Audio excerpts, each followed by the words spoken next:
ಅನಿಸ್ತದೆ ನಮ್ಮ ಹೆಸರಿನಲ್ಲಿ ಒಂದಿಷ್ಟು ಒಳ್ಳೆ ಶಾಲೆಗಳು ಇರಲಿ ಅಂತ ಅನಿಸ್ತದೆ. ತಪ್ಪಾದು.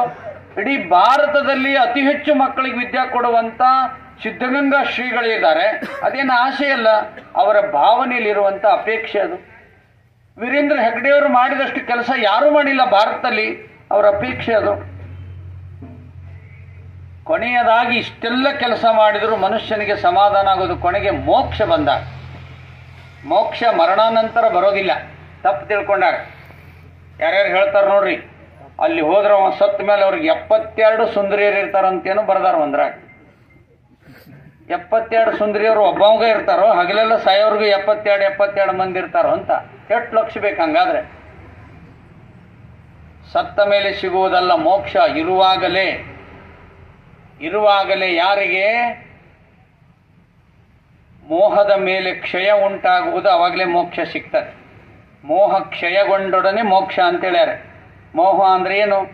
ಎಷ್ಟು ಮೋಹದವ ಗೊತ್ತರೆ? ಈಗ ಟಿವಿ ಬಂದ ಮೇಲಂತೂ ಭಯಂಕರ ಬಂದವ. ಧಾರಾವಾಹಿ ನೋಡ್ತಾ ಇರೋದ್ರಲ್ಲಿ 70 ಭಾಗ 80 ಭಾಗ ಏನು ನೋಡೋದಂದ್ರೆ ನಿನ್ನೆ ಯಾವ ಸೀರೆ ಹುಟ್ಟಿದ್ಲು, ಇವತ್ತು ಯಾವ್ದು ಉಡ್ತಾಳೆ, ನಿನ್ನೆ ಯಾವ್ದು ಮೇಕಪ್ಪು, ಇವತ್ತು ಯಾವ್ದು ಮೇಕಪ್. ಮರ್ಡ್ರ್ ಯಾವ್ಯಾವ ಶೈಲಿಲಿ ಮಾಡ್ತಾರೆ.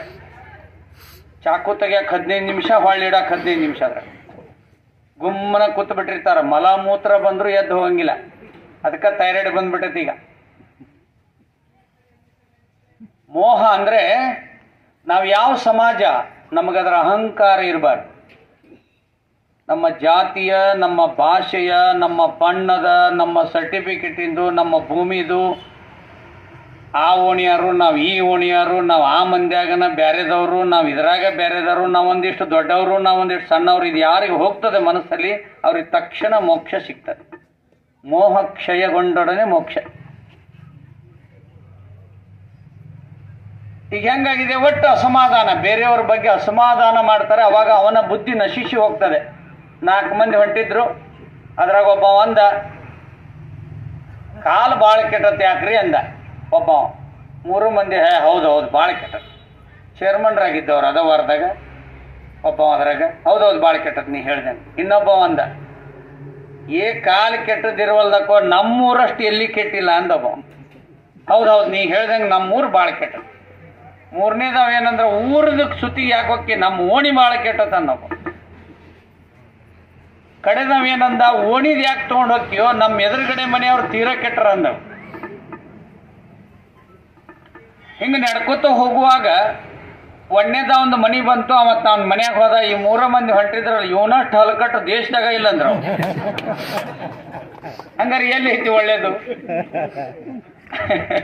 ಇಂಗ್ಲಿಷ್ನಲ್ಲಿ ಹೇಳ್ತಾರೆ, when you write everything is correct. ನಾ ಸರಿ ಆದ್ರೆ ಜಗತ್ತೆಲ್ಲವೂ ನಂಗೆ ಚೆನ್ನಾಗೇ ಕಾಣುತ್ತೆ. ರಾಮಕೃಷ್ಣ ಪರಮಹಂಸರು ಹೇಳ್ತಾರೆ, ನೀನೇನಾದ್ರೂ ಸಾಧನೆಯನ್ನ ಮಾಡಬೇಕು ಅಂತ ನಿನಗೆ ಅನಿಸಿದ್ರೆ ನೀನು ಮೊದಲು ಸಾಧಕನಾಗುವುದು. ಜಗತ್ತಿಗೆ ಏನಾದ್ರು ನೀ ತಿದ್ದಲಿಕ್ಕೆ ಹೊಂಟಿದ್ರೆ ಮೊದಲು ನೀ ತಿದ್ದುಕೋ. ಅವ್ರ ಉದಾಹರಣೆನೂ ಹೇಳ್ಯಾರೆ. ಬೆಲ್ಲ ತಿನ್ನೋದು ಬಿಟ್ಟಿಂದ ಬೇರೆದವ್ರಿಗೆ ಹೇಳಿದ್ರಂತವ್ರು, ಬೆಲ್ಲ ತಿನ್ಬೇಡ್ರಿ ಜಂತಕ್ಕವ ಅಂತ ಹೇಳಿ. ಅವರು ತಿಂತಿದ್ರ ಮೊದಲ, ಅವ್ರಿಗೂ ಜಂತಾಗಿತ್ತು. ಹೀಗಾಗಿ ಧರ್ಮ, ಅರ್ಥ, ಕಾಮ, ಮೋಕ್ಷ ಅನ್ನುವಂಥ ಸ್ತಂಭಗಳೇನಿದಾವೆ ದೇಶಕ್ಕೆ, ಇದರ ಆಧಾರದ ಮೇಲೆ ನಾವೇನಾರು ಕೆಲಸ ಮಾಡಕ್ಕೆ ಶುರು ಮಾಡಿದೀವಿ ಅಂದ್ರೆ, ನಾವು ಏನು ಕೆಲಸ ಮಾಡಕತ್ತೀವೋ ಅದರಲ್ಲೇ ನಾವು ಸಂತೃಪ್ತರಾಗ್ತೀವಿ. ಸಂತೃಪ್ತಿ ನಮ್ಮ ಮೋಕ್ಷಕ್ಕೆ ಒಂದು ಭದ್ರವಾಗಿರತಕ್ಕಂಥ ಬುನಾದಿ. ಅಂಥದ್ರಲ್ಲಿ ತಾವೆಲ್ಲರೂ ಸಹಿತ ಸಾಕಷ್ಟು ಜನರಿಗೆ ನಿಜವಾದ ಅರ್ಥದಲ್ಲಿ ನಿಮ್ಮ ಹಿರಿಯರ ಮಾರ್ಗದರ್ಶನದಲ್ಲಿ ಈ ನಿಯಮಾವಳಿಗಳು ಏನಿದಾವೆ ಅದರ ಪ್ರಕಾರ ತಾವೆಲ್ಲ ಕೆಲಸ ಮಾಡಿದಿರಿ. ಅಕಸ್ಮಾತ್ ಇನ್ನೂ ಏನಾದರೂ ನಮ್ಮಲ್ಲಿ ಲೋಪ ಇದ್ದರೆ, ನ್ಯೂನ್ಯತೆಗಳಿದ್ರೆ, ದೋಷಗಳಿದ್ರೆ ಅದನ್ನು ಹಿರಿಯರಿಂದ ಕಲಿತುಕೊಂಡು LIC ಯಾರ್ಯಾರು ಮಾಡಿಸ್ತಾರೋ ಅವರು ನಮಗೆ ದೇವರ ಸಮಾನರು ಅಂತ ತಿಳ್ಕೊಂಡು ಕೆಲಸ ಮಾಡಿರಿ, ನಿಮ್ಮ ಜೀವನ ಚೆನ್ನಾಗಾಗ್ತದೆ. ನಿಮ್ಮದೇ ಒಂದು ಫಂಡ್ ಇಟ್ಕೋರಿ, ಬೇರೆ ನಿಮ್ಮ ಮನ್ಯಾಗ ಒಂದಿಷ್ಟು ಇಟ್ಕೋರಿ ಬೇರೆ. ಅವ್ರು ಯಾರು ತೀರಿದ್ರಿಲ್ಲೋ ಫಸ್ಟಿಗೆ ಹೋಗಿ ಅವ್ರ ಕೈಯ ರೊಕ್ಕ ಕೊಟ್ಬಿಡ್ರಿ. ಆಮೇಲೆ ಪತ್ರ ವ್ಯವಹಾರ ಆಮೇಲೆ ಮಾಡ್ರಿ. ನೋಡ್ರಿ ನೀವು ಇಡೀ ನಾಡಿಗೆ ದೊಡ್ಡವರಾಗ್ಬಿಡ್ರಿ. ಅದು ಪೇಪರ್ ಮೂವ್ ಆಗಿಲ್ಲ ಅಂತಾರೆ, ಇದೇನು ವಜ್ಜೆ ಇರ್ತದೆ ಮೂವ್ ಆಗಕ್ಕೆ. ಒಂದು ಬಿಗರ್ ತೊಗೊಂಡೋಗಿ ಕೊಡ್ತಾರ ಅವ್ರು, ಮಾಡಂಗಿಲ್ಲ. ಫೈಲ್ ಮೂವ್ ಆಗಿಲ್ಲ, ಇದೊಂದು ಹೆಸರು, ಏನೇನೋ ಬಂದಾವೀಗ. ಶಬ್ದಗಳು ಭಾಳ ಮಜಾ ಬಂದಾವ. ಪಾಲಿಸಿ ಮಾಡಕ್ ಬಂದ ನನಗಂತಾರೆ, ಇದಕ್ಕೂ ಪಾಲಿಸಿನ ಅಂತಾರೆ ಅಲ್ವಾ. ವಿಚಿತ್ರ.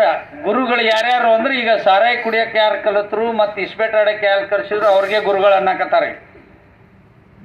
ಸಾರಾಯಿ ಕುಡ್ದವ್ ತೀರ್ಥ ತಗೊಂಡಾರ ಅನ್ನಕತ್ತ, ಪೊಲೀಸರಿಗೆ ಮಾವ ಅನ್ನಕತ್ತಾರ. ಶಬ್ದಗಳು ಬೀದಿಗೆ ಬಿದ್ದುಬಿಟ್ಟಾವ. ಹಂಗಾಗಬಾರ್ದು ಅಂದ್ರೆ ಜೀವ ವಿಮಾ ನಿಗಮವು ಸಹಿತ ವೈಜ್ಞಾನಿಕವಾಗಿ ಸಂಶೋಧನೆ ಮಾಡಿ ಭಾರತದಲ್ಲಿರೋ ಕುಟುಂಬಗಳು ಸ್ವಸ್ಥವಾಗಿ ಸಶಕ್ತವಾಗಿ ಬದುಕಬೇಕು ಅಂಥೇಳಿ ಇದಕ್ಕೊಂದು ಬೈಲಾ ಬರೆದಿದ್ದಾರೆ. ಅತಿ ಹೆಚ್ಚು ಜನರಿಗೆ ಕೆಲಸ ಕೊಟ್ಟಿರ್ತಕ್ಕಂಥ ಸಂಸ್ಥೆ ಯಾವುದಾದ್ರೂ ಇದ್ರೆ ಅದು ಜೀವ ವಿಮಾ ನಿಗಮ. ಯಾವುದೇ ಸರ್ಟಿಫಿಕೇಟ್ ಬೇಕಾಗಿಲ್ಲ. ನಾನು ಪ್ರಾರಂಭದಲ್ಲಿ ಹೇಳಿದ್ದೀನಿ, ಪ್ರಾಮಾಣಿಕತೆ, ಕ್ರಿಯಾಶೀಲತೆ ಮತ್ತು ಆತ್ಮೀಯತೆ. ಯಾರ ಮನೆಗೆ ಏನಾಗೈತೆ ಅವ್ರು ನಮ್ಮವರು ಅಂತ ಹೋಗಿಬಿಡ್ರಿ, ನೀವ ದೇವ್ರವ್ರಿಗೆ. ಯಾರ್ಯಾರು ಇಲ್ಲಿ ಸಾಧನೆ ಮಾಡಿದವ್ರಿಗೆ ಸನ್ಮಾನ ಮಾಡಿದ್ರೋ ನೀವೆಲ್ಲರೂ ಸನ್ಮಾನಗೊಳ್ಳಿ ಅಂತ ನಂದು ಅಪೇಕ್ಷೆ ಮನಸ್ಸಿನಲ್ಲಿ.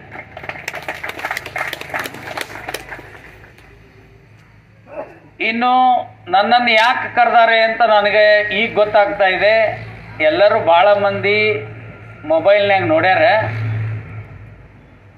ಡಾಕ್ಟರ್ನ ಕರೆದ್ರೆ ಇನ್ನೊಂದಿಷ್ಟು ನಮ್ಮ ನಿಗಮಕ್ಕೂ ಒಳ್ಳೇದಾಗ್ಬೋದು ಮತ್ತು ಆರೋಗ್ಯದ ಕಡೆನೂ ಒಂದಿಷ್ಟು ಸಂಗತಿ ಹೇಳ್ಬೋದು ಅಂತ ಆಲೋಚನೆನೂ ಇರ್ಬೋದು ಅಲ್ವಾ.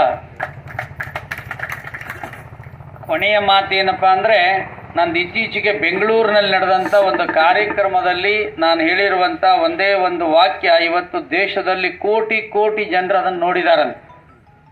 ನಂದೇ ವ್ಯಾಖ್ಯಾನ ಅದು, ನಂದೇ ಚಿಂತನೆ ಅದು. ನಾನು ಹೇಳಿದೆ ಆರೋಗ್ಯ ಅಂತ ಶಬ್ದ ಹೇಗೆ ಬಂದಿದೆ ಅಂತ ನಾನೇ ಚಿಂತನೆ ಮಾಡುವಾಗ ನಂಗೆ ಗೊತ್ತಾಗಿರೋದು 6 + ಯೋಗ್ಯ.